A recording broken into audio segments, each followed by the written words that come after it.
আসসালামু আলাইকুম। আজকে আপনাদের সাথে শেয়ার করব খুব সহজভাবে ঘরে থাকা মশলা দিয়ে কালাভুনা রেসিপি। অনেকে বলতে পারেন কালাভুনাটা অনেক কঠিন। না, এটা অনেক সহজ। আপনারা আমার ভিডিওটি দেখতে থাকুন। এখানে আমি আমার সাইজে মাংস টুকরা করে নিয়েছি। এখানে বেশি ছোট টুকরা করা যাবে না। আমি আপনাদেরকে সাইজ দেখিয়ে দিয়েছি, ওই সাইজে আপনারা মাংস টুকরা করে নেবেন। আপনারা ভিডিওটি প্রথম থেকে শেষ পর্যন্ত দেখতে থাকুন। দিয়ে দিচ্ছি আমি 1 চামচ হলুদের গুঁড়া, 1 চামচ মরিচের গুঁড়া, 1 চামচ ধনিয়া গুঁড়া, 1 চামচ জিরা গুঁড়া,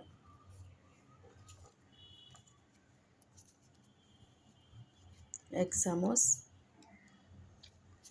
গরম মশলা গুঁড়া, দিয়ে দিচ্ছি স্বাদ মতো লবণ। লবণও আমি 1 চামচ দিয়ে দিচ্ছি।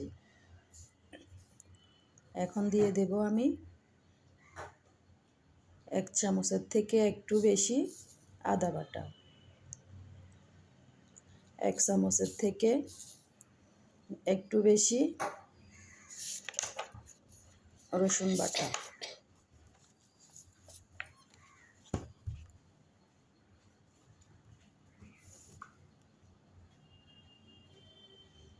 দিয়ে দিচ্ছি একটা তেজপাতা, 3 টুকরা দারচিনি,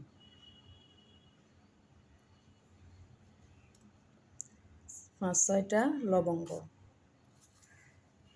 5টা এলাচ। এলাচগুলো আমি মাঝখান দিয়ে ফেটে দিয়েছি। এখন দিয়ে দেব আমি পেঁয়াজ কুচি। এখানে আমি বড় সাইজের একটা পেঁয়াজ কুচি করে দিয়ে দিচ্ছি। হাত দিয়ে সবগুলো মশলা আমি মাংসর সাথে মেখে নেব। আমার মেখে নেওয়া হয়ে গেছে। আপনারা যদি হাতে সময় থাকে তাহলে 30 মিনিটের মতো রেস্টে মাংসগুলো রাখতে পারেন। এখানে আবার আমি দিয়ে দিচ্ছি 4-5টা গোলমরিচ। এখন আমি চলে যাব চুলায়। চুলায় আমি একটি ঢাকনা দিয়ে 10 মিনিটের মতো কষিয়ে নেব। 10 মিনিট কষিয়ে নেওয়ার পর এখন আমি ভালো করে মাংসগুলো নেড়ে চেড়ে দিচ্ছি। দিয়ে দিচ্ছি আমি 1 কাপ পরিমাণ পানি। এখানে পানি বেশি ব্যবহার করা যাবে না।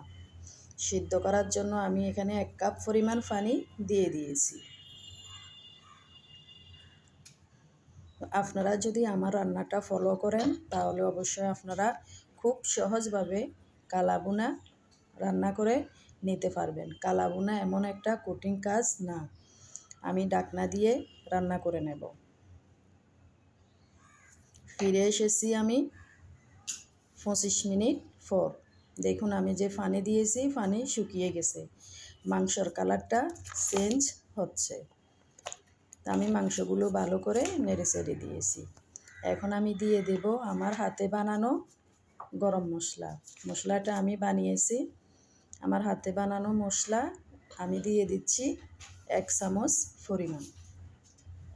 মশলাটা দিয়ে আমি ভালো করে নেড়ে চেড়ে দিচ্ছি।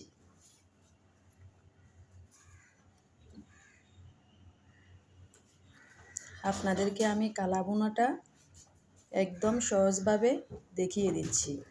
আপনারা যদি ফুল ভিডিওটা দেখুন তাহলে আপনারাও কালাভুনাটা করে নিতে পারবেন। ঢাকনা দিয়ে আমি আবারও রান্না করে নিচ্ছি। আবারও আমি ফিরে এসেছি প্রায় 20 থেকে 25 মিনিট পর। দেখুন আমার কালাভুনার কালারটা একদম কালাভুনার মতো হয়ে এসেছে।